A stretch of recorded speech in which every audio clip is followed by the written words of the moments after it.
Hey everybody, I'm McGann, and yes, I'm still honoring my Twitter poll for asking you guys what should be my last movie for December. Pixar won, so my last video will be about Cars, but the video I was gonna put in this place, I really didn't like how it came out, so instead I'm giving you the Jim Henson theory as well. And if nothing else, I hope this video inspires you to go watch Fraggle Rock because it was a really cool show. Anyways, some of you may remember a few years ago when Chick-fil-A got into this kind of public issue with the Jim Henson Company, which resulted in kids' meal toys being pulled at the last minute for contradictory reasons. I'm not gonna get into those politics, but the Jim Henson Company is all about embracing being different, and that mentality is really visible in every single show and movie they ever created. I mean, hey, Sesame Street started in the 70s, and they could have used an all-white cast without a second thought, but they didn't, and that trickled down to help affect how other shows represented diversity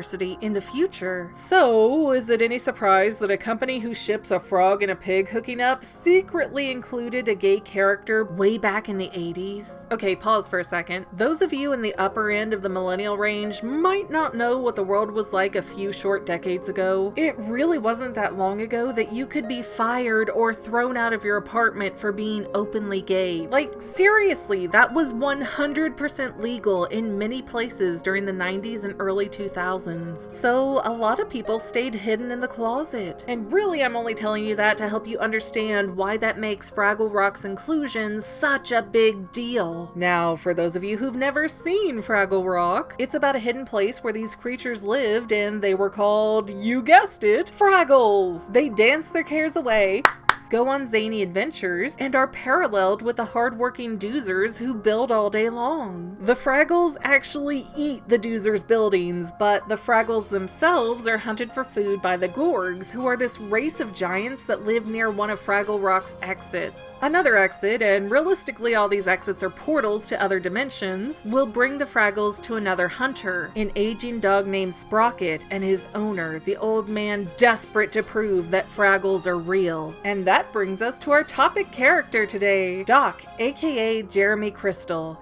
Doc Crystal, get it? Doc is an old man who lives alone with his dog, but who has an unseen best buddy named Ned and a neighbor he often works for, Miss Ardath. Initially, it seems like Doc has a crush on Miss Ardath, but she was about 20 years younger than him, as Miss A mentions having a 39th birthday party on the show, so I think that relationship could be more of a parent-child type over flat-out romantic. But Ned is all Doc consistently talks about other than pondering the mysteries of the Fraggles. And in the final episode of the series, it's revealed that Doc is moving away to take care of Ned. Okay, maybe that's an innocent way to have a character move on in a finale, but could you imagine being in your 60s or older and moving across the country to take care of your friend? Really, I couldn't. And older people typically have a harder time accepting major changes. Plus, it's Ned's asthma that's his major health issue. I know asthma can be pretty serious, don't get me wrong, but it tends to be a very manageable condition. I have never heard of someone needing round-the-clock care for asthma before. Doesn't that sound like a flimsy excuse for two men moving in together? They even move out to the desert, this faraway location where no one from their old lives would know where they went or what they were doing. If we think about it, Doc has no mention of kids or ever having a wife. He's just this old man with a dog that tinkers around in his workshop all day and frequently hangs out with Ned. Even his job with Miss Ardath is on an as-needed handyman basis. So if Doc had been alone for most of his life and he liked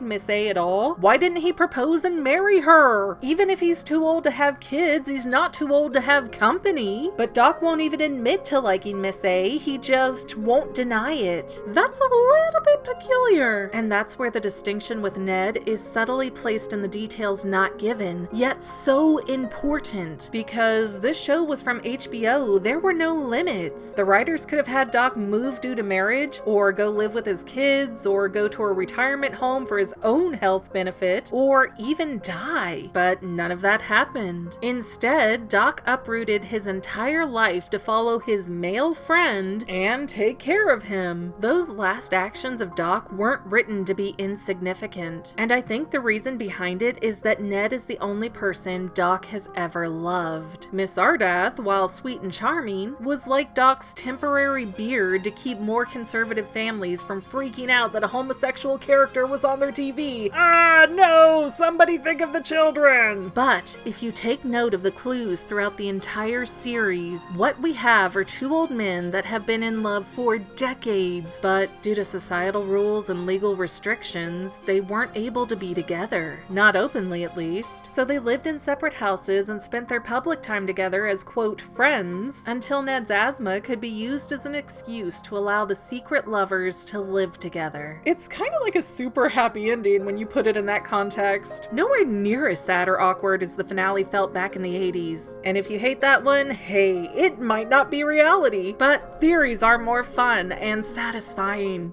Well, that's all I have for now, but this video's not quite over yet. I get a lot of comments that say, do a theory on this topic, but I've already done those theories. So please consider going to my main channel page and clicking on the video tab so that way you can see everything I've done. You will probably find a lot of things you like that you never even knew that I posted. I want to let you know that I also have two other channels, Say Halo Goodbye Gaming and the Fanily Family Vlogs. Thank you so much for watching, and I hope you enjoyed enough to hit subscribe and share. I can use all the help I can get to let other people know that this channel exists. And if you made it this far, leave me a comment that says something like, hey, I made it to the end, and then let me know what kind of videos you want to see in the future. I can't make any promises, but the more people that request something, the more I can look into it. Okay, well, I love you. I'll see you in the next video.